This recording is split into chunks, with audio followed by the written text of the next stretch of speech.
ନବୀନ ସହରର ଜନଗହଳିପୂର୍ଣ୍ଣ ରାସ୍ତାରେ ଯେଉଁଠାରେ ପ୍ରତିଦିନ ହଜାର ହଜାର ଜୀବନ ନିଜ ନିଜର କାହାଣୀ ଲେଖିଥିଲା, ସେଠାରେ ଏକ କାହାଣୀ ଆରମ୍ଭ ହେବାକୁ ଯାଉଥିଲା। ରାଜୀବ କେବଳ 26 ବର୍ଷର ଜଣେ ସରଳ ଡେଲିଭରି ବୟ ନଥିଲେ। ସକାଳ 7ଟାରୁ ରାତି 9ଟା ପର୍ଯ୍ୟନ୍ତ ସେ ତାଙ୍କର ପୁରୁଣା ସ୍କୁଟରରେ ସହରର ପ୍ରତ୍ୟେକ କୋଣକୁ ପାର୍ସଲ ପହଞ୍ଚାନ୍ତି। ଏହା ସରଳ ଥିଲା। କୌଣସି ବଡ଼ ସ୍ୱପ୍ନ ନାହିଁ, କୌଣସି ବଡ଼ ଆଶା ନାହିଁ। ମାସ ଶେଷରେ କେବଳ 18,000 ଟଙ୍କା ଦରମା ଏବଂ ଘର ଭଡ଼ା ପାଇବାକୁ ଥିଲା। କିନ୍ତୁ ଭାଗ୍ୟ କିଛି ଅନ୍ୟ ଭାବିଥିଲା। ମଙ୍ଗଳବାର ସନ୍ଧ୍ୟାରେ ରାଜୀବ ତାଙ୍କ ଫୋନରେ ଏକ ନୂତନ ଅର୍ଡର ପାଇଲେ। ଗ୍ରୀନଉଡ୍ ଆପାର୍ଟମେଣ୍ଟ, ଫ୍ଲାଟ୍ ନମ୍ବର 704। ଏକ ସରଳ ପାର୍ସଲ, ଯାହା ତାଙ୍କ ଜୀବନକୁ ସବୁଦିନ ପାଇଁ ବଦଳାଇ ଦେବାକୁ ଯାଉଥିଲା। ଯେତେବେଳେ ରାଜୀବ 7ମ ମହଲାରେ ପହଞ୍ଚି ଡୋରବେଲ୍ ବାଜିଲେ, ସେ ଜାଣି ନଥିଲେ ଯେ ଦ୍ୱାରର ଆର ପାର୍ଶ୍ୱରେ ତାଙ୍କ ପାଇଁ କ'ଣ ଅପେକ୍ଷା କରିଛି। କିଛି ମୁହୂର୍ତ୍ତର ନୀରବତା ପରେ ଦ୍ୱାର ଖୋଲିଗଲା ଏବଂ ସେଠାରେ ନିଧି, ଜଣେ 30 ବର୍ଷର ଉଚ୍ଚ ଗୋରା ଚର୍ମ ମହିଳା ଠିଆ ହୋଇଥିଲେ। ଜଣେ କଳାକେଶ ବିଶିଷ୍ଟ ସୁନ୍ଦରୀ, ଯିଏ ରାଜୀବଙ୍କ ନିଶ୍ୱାସ ନେଇଯିବେ। ସେ ଧଳା ଗାମୁଛାରେ ଘୋଡ଼ାଇ ହୋଇ ଗାଧୋଇ ସାରିଥିଲା। ତାର ଓଦା କେଶ କାନ୍ଧ ଉପରେ ବିସ୍ତାରିତ ହୋଇଥିଲା ଏବଂ ତା ଚର୍ମରେ ଏବେ ବି ପାଣି ଟୋପା ଚମକୁଥିଲା। ରାଜୀବଙ୍କ ହୃଦୟ ଗୋଟିଏ ମୁହୂର୍ତ୍ତ ପାଇଁ ବନ୍ଦ ହୋଇଗଲା। ସେ ପୂର୍ବରୁ ଅନ୍ୟ ଏକ ସୁନ୍ଦରୀ ମହିଳାଙ୍କୁ ଦେଖିଥିଲେ, କିନ୍ତୁ ନିଧି ବିଷୟରେ କିଛି ଭିନ୍ନ ଥିଲା। ହୁଏତ ତା ଆଖିରେ ଲୁଚି ରହିଥିବା ଏକାକିତା କିମ୍ବା ତା ମୁହଁରେ ବ୍ୟାପିଥିବା ଦୁଃଖ ତା ସୌନ୍ଦର୍ଯ୍ୟକୁ ଆହୁରି ଗଭୀର କରୁଥିଲା। ନିଧି ଧୀର ସ୍ୱରରେ ପାର୍ସଲ ବିଷୟରେ ପଚାରିଲା। ରାଜୀବ ଥଟ୍ଟା ହୋଇ ପାର୍ସଲଟିକୁ ଆଗକୁ ବଢ଼ାଇ ଦେଲା। ନିଧି ପଛକୁ ହଟିଯିବା ପରେ ସେମାନଙ୍କ ଆଙ୍ଗୁଠି କିଛି ସମୟ ପାଇଁ ସ୍ପର୍ଶ କଲା। ସେହି ଛୋଟ ସ୍ପର୍ଶ ରାଜୀବଙ୍କ ଶିରାରେ ବିଦ୍ୟୁତ୍ ସଞ୍ଚାର କଲା। ନିଧି ତାଙ୍କ ପାଖକୁ ଦୌଡ଼ିଗଲା, ଧନ୍ୟବାଦ ଜଣାଇ ଦ୍ୱାର ବନ୍ଦ କରିଦେଲା। କିନ୍ତୁ ରାଜୀବ କିଛି ମୁହୂର୍ତ୍ତ ପାଇଁ ସେଠାରେ ଠିଆ ହୋଇ ବନ୍ଦ ଦ୍ୱାରକୁ ଚାହିଁ ରହିଲା। ସେ ଜାଣି ନଥିଲା ଯେ ତାଙ୍କ ହୃଦୟରେ ଉଠିଥିବା ଝଡ଼ ତାଙ୍କୁ କେଉଁଠାକୁ ନେଇଯିବ। ଏକ ନୂତନ ପାସୱାର୍ଡ, ଏକ ନୂତନ ନମ୍ବର। ପରଦିନ ପୁଣି ଥରେ ଗ୍ରୀନଉଡ୍ ଆପାର୍ଟମେଣ୍ଟରେ 704 ଫ୍ଲାଟ୍ ପାଇଁ ଅର୍ଡର। ରାଜୀବଙ୍କ ହୃଦୟ ଦ୍ରୁତ ଗତିରେ ଧଡ଼କିବାକୁ ଲାଗିଲା। ଏହା କେବଳ ଏକ ସଂକେତ ଥିଲା କି? ଏଥର ଯେତେବେଳେ ନିଧି କବାଟ ଖୋଲିଲା, ସେ ଏକ ପତଳା ନାଇଟ୍ ପିନ୍ଧିଥିଲା ଏବଂ ସେ ଏକା ଥିଲା। କିନ୍ତୁ ଏଥର ତା ପାଖରେ ଆଉ କିଛି ଥିଲା। ହୁଏତ ଏକାନ୍ତର ଇଚ୍ଛା, ହୁଏତ ସାହଚର୍ଯ୍ୟର ସନ୍ଧାନ। ନିଧି ସାମାନ୍ୟ ହସି ପଚାରିଲା, ରାଜୀବ କ'ଣ ସମାନ ସବୁବେଳେ ଏଠାରେ ବିଚରଣ କରେ? ଆଉ ଏହି ପ୍ରଶ୍ନରେ ଏପରି କିଛି ଥିଲା ଯାହା ରାଜୀବଙ୍କ ହୃଦୟକୁ ଦ୍ରୁତ କରିଦେଉଥିଲା। ରାଜୀବ କହିଥିଲେ ଯେ ସେ ପ୍ରାୟତଃ ଏହି ଅଞ୍ଚଳକୁ ଆସନ୍ତି। ନିଧି ପାର୍ସଲ ନେଇଗଲା, କିନ୍ତୁ ଦ୍ୱାର ବନ୍ଦ କଲା ନାହିଁ। ସେ ରାଜୀବଙ୍କୁ ପଚାରିଲା ଯେ ସେ ପାଣି ପିଇବାକୁ ଚାହାନ୍ତି କି, କାରଣ ଏହା ବାହାରେ ଗରମ ଅଟେ। ଏହା କ'ଣ ନିମନ୍ତ୍ରଣ ଥିଲା ନା ଅନ୍ୟ କିଛି? ରାଜୀବଙ୍କ ମନରେ ହଜାର ହଜାର ପ୍ରଶ୍ନ ଉଠୁଥିଲା, କିନ୍ତୁ ସେ ତାଙ୍କୁ ଧନ୍ୟବାଦ ଦେଇ ଚାଲିଗଲେ। ଭିତରର ଫ୍ଲାଟଟି ସୁନ୍ଦର ଭାବରେ ସଜାଯାଇଥିଲା, କିନ୍ତୁ ଏହା ନିର୍ଜନ ଅନୁଭବ କରୁଥିଲା। ଯେପରି ଜିନିଷପତ୍ର ଅଛି, କିନ୍ତୁ ଜୀବନ ନାହିଁ। ରାଜୀବ ପାଣି ପିଇଲା ଏବଂ ନିଧି ତାଙ୍କ ସାମ୍ନାରେ ବସିଲା। ରାଜୀବ ପଚାରିଲେ ଯେ ସେ ଏକା ରହୁଛନ୍ତି କି, ଯଦିଓ ସେ ଜାଣିଥିଲେ ଯେ ଏହା ପଚାରିବା ଠିକ୍ ପ୍ରଶ୍ନ ନୁହେଁ। ନିଧି କହିଲା ଯେ ତାଙ୍କର ସ୍ୱାମୀ ଅଛନ୍ତି, କିନ୍ତୁ ସେ ସବୁବେଳେ ଅଫିସରେ ବ୍ୟସ୍ତ ରୁହନ୍ତି ଏବଂ ନିଧି ପ୍ରାୟତଃ ଏଠାରେ ଏକା ରୁହନ୍ତି। ତାଙ୍କ ଆଖିରେ ଲୁହ ଆସିଗଲା। ସେହି ଦିନଠାରୁ ରାଜୀବ ଓ ତାଙ୍କ ମଧ୍ୟରେ ପ୍ରତ୍ୟେକ ଦ୍ୱିତୀୟ କିମ୍ବା ତୃତୀୟ ଦିନରେ ଏକ ଅକୁହା ସମ୍ପର୍କ ଆରମ୍ଭ ହୋଇଗଲା। ନିଧି କିଛି ନା କିଛି ଅର୍ଡର କରେ ଏବଂ ପ୍ରତ୍ୟେକ ଥର ରାଜୀବ ତାହା ପହଞ୍ଚାଏ। କେତେବେଳେ ସେମାନେ କେବଳ କଥା ହେଉଥିଲେ, କେତେବେଳେ ଚା' ପିଉଥିଲେ ଏବଂ ଧୀରେ ଧୀରେ ସେହି ଘନିଷ୍ଠତା ବଢ଼ିଥିଲା, ଯାହା ବଢ଼ିବା ଉଚିତ ନଥିଲା। 2 ମାସ ପରେ ଏକ ଶୁକ୍ରବାର ରାତିରେ ନିଧିଙ୍କ ସ୍ୱାମୀ ବିକ୍ରମ ଅଫିସ ଟ୍ରିପ୍ରେ ଥିଲେ। ନିଧି ରାଜୀବଙ୍କୁ ଫୋନ୍ କଲେ ଏବଂ ସେ କହିଲେ ଯେ ତାଙ୍କର କିଛି କଥା ହେବା ପାଇଁ ଅଛି, ତେଣୁ ଆସିପାରିବେ କି? ରାଜୀବ ଜାଣିଥିଲେ ଯେ ଏହା ଭୁଲ। ସେ ଜାଣିଥିଲେ ତାଙ୍କୁ ଯିବା ଉଚିତ ନୁହେଁ, କିନ୍ତୁ ନିଧିର କଣ୍ଠସ୍ୱରରେ ଯନ୍ତ୍ରଣା ଥିଲା, ଏକାକିତା। ଏହା ତାଙ୍କୁ ଟାଣି ନେଇଗଲା। ଯେତେବେଳେ ରାଜୀବ ଆସିଲେ ନିଧି ଦ୍ୱାର ଖୋଲି ଧୀରେ କହିଲା ଯେ ସେ ଆଜି ଏକା ରହିବାକୁ ଚାହୁଁନାହିଁ ଏବଂ ସେହି ରାତିରେ ଦୁଇଟି ଏକାକୀ ହୃଦୟ ପରସ୍ପରର ଧୂଆଁରେ ସାନ୍ତ୍ୱନା ପାଇଥିଲେ। ପ୍ରଥମେ କେବଳ କଥା ହେଉଥିଲା, ତାପରେ ପାଖରେ ବସିଥିଲା, ତାପରେ ପରସ୍ପରର ହାତ ଚୁମ୍ବନ କରୁଥିଲା ଏବଂ ତାପରେ ସେହି ମୁହୂର୍ତ୍ତ ଆସିଲା ଯେତେବେଳେ ଦୁଇଟି ଶରୀର ଏକ ହୋଇଗଲା ଏବଂ ନିଧିର ନିଶ୍ୱାସ ଦ୍ରୁତ ହେବାକୁ ଲାଗିଲା। ତାଙ୍କ ଚର୍ମର ଉଷ୍ମତା, ତାଙ୍କ ନିଶ୍ୱାସର ଶବ୍ଦ, ତାଙ୍କ ଓଠର ସ୍ୱାଦ ସବୁକିଛି ରାଜୀବଙ୍କୁ ଏକ ଭିନ୍ନ ଦୁନିଆକୁ ନେଇଯାଉଥିଲା। ସେ ରାତି କେବଳ ଏକ ଶାରୀରିକ ମିଳନ ନଥିଲା, ଏହା ଦୁଇଟି ଭଙ୍ଗା ହୃଦୟର ମିଳନ ଥିଲା। ନିଧି କେବେ ତାଙ୍କ ସ୍ୱାମୀଙ୍କଠାରୁ ସେହି ପ୍ରେମ ପାଇ ନଥିଲେ ଯାହା ସେ ଚାହୁଁଥିଲେ ଏବଂ ପ୍ରଥମ ଥର ପାଇଁ କେହି ରାଜୀବଙ୍କୁ ଏତେ ନିକଟରେ ଦେଖିଥିଲେ, ତାଙ୍କୁ ଏତେ ଗଭୀର ଭାବରେ ଅନୁଭବ କରିଥିଲେ।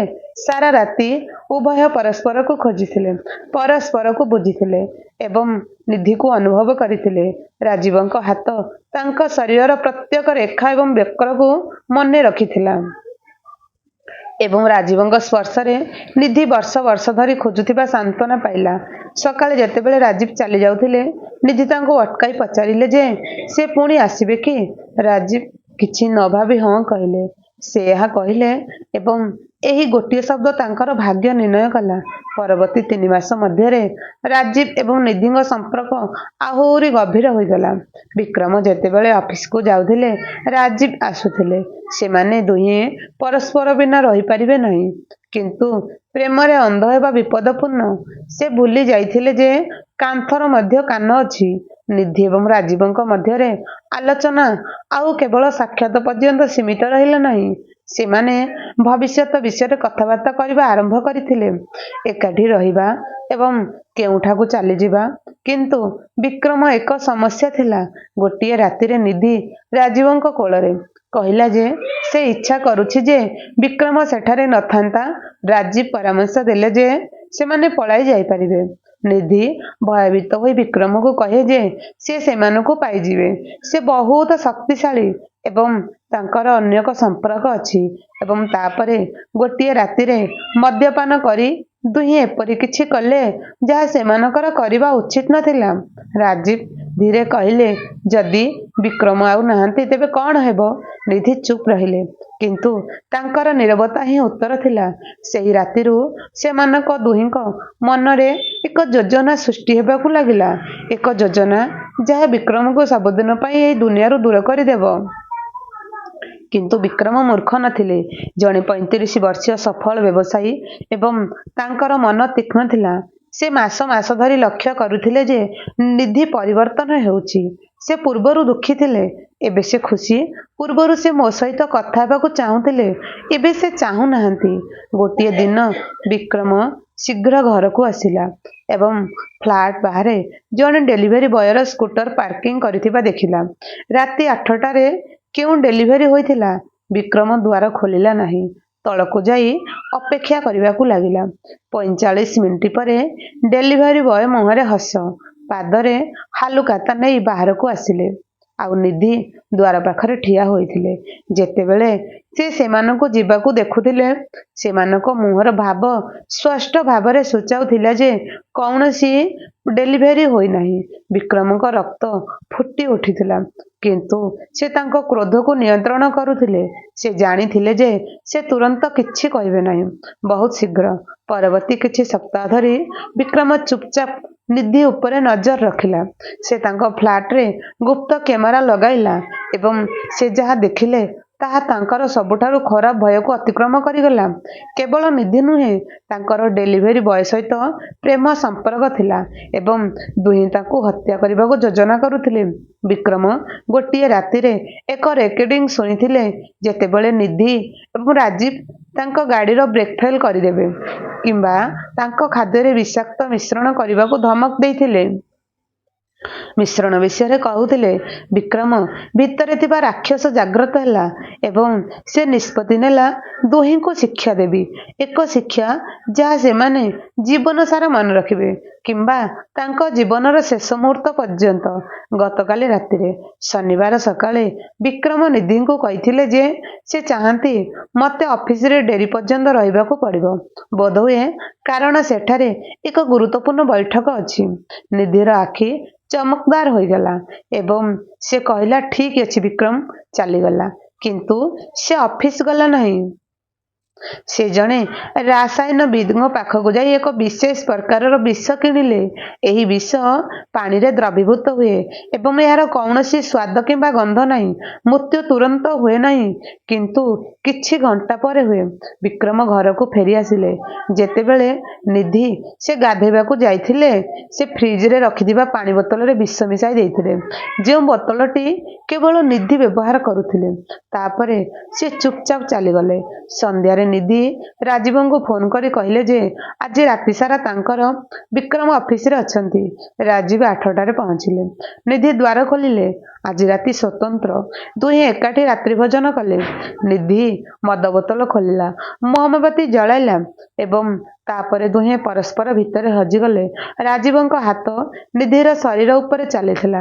ନିଧିର ନିଶ୍ୱାସ ପ୍ରଶ୍ୱାସ ଦ୍ରୁତ ହେଉଥିଲା। ତାର ଓଠ ରାଜୀବଙ୍କ ବେକ ଉପରେ ଥିଲା। ସେମାନେ ଚୁମ୍ବନ କରୁଥିଲେ। ସେମାନଙ୍କ ଶରୀର ଗରମ ହେଉଥିଲା। ଶୟନକକ୍ଷ ଝାଳରେ ଭିଜି ଯାଉଥିଲା।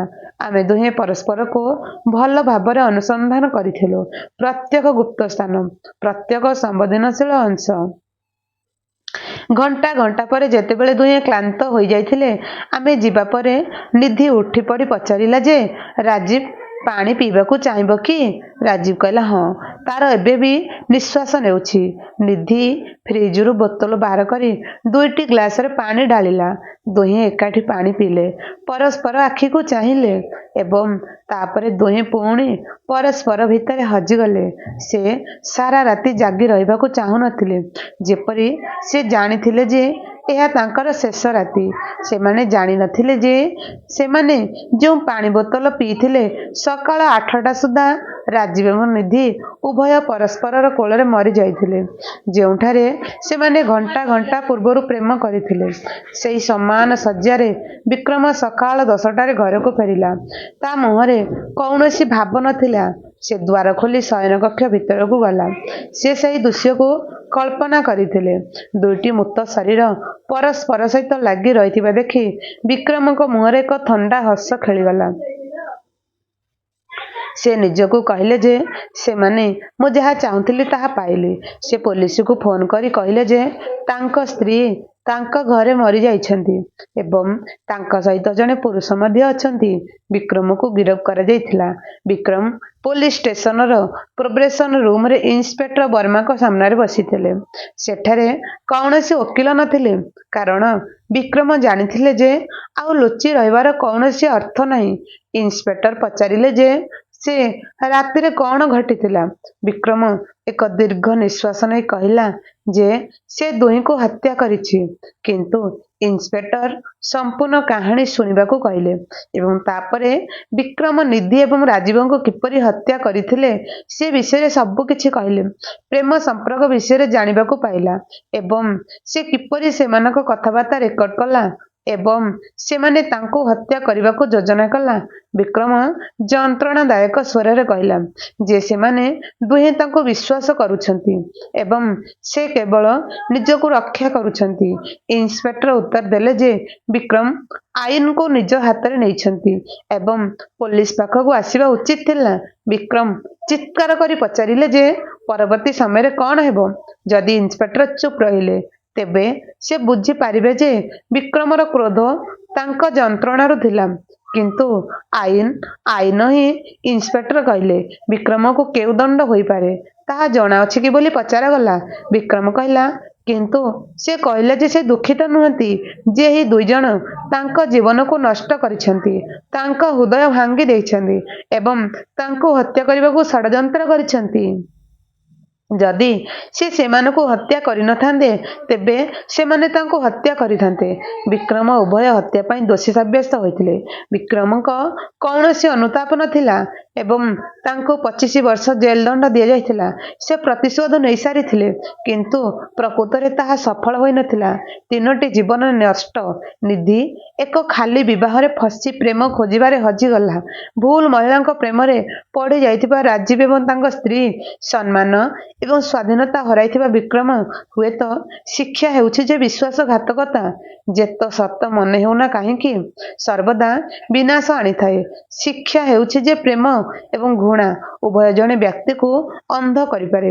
ଏବଂ ହୁଏତ ଶିକ୍ଷା ହେଉଛି ଯେ ଯେତେବେଳେ ଲୋକମାନେ ଆଇନକୁ ନିଜ ହାତରେ ନିଅନ୍ତି, କେହି ଜିତି ନଥାନ୍ତି, ସମସ୍ତେ ହାରିଥାନ୍ତି। ବନ୍ଧୁଗଣ, ଏହି ଭିଡ଼ିଓଟି ଯଦି ଭଲ ଲାଗୁଥିବ ଲାଇକ୍ ସେୟାର ନିଶ୍ଚିନ୍ତ କରନ୍ତୁ। ଆପଣମାନଙ୍କର ମତାମତ ନିଶ୍ଚିତ ଦେବେ। ରହୁଛି, ପୁଣି ଦେଖା ହେବ ଆଗାମୀ ଅଧ୍ୟାୟ।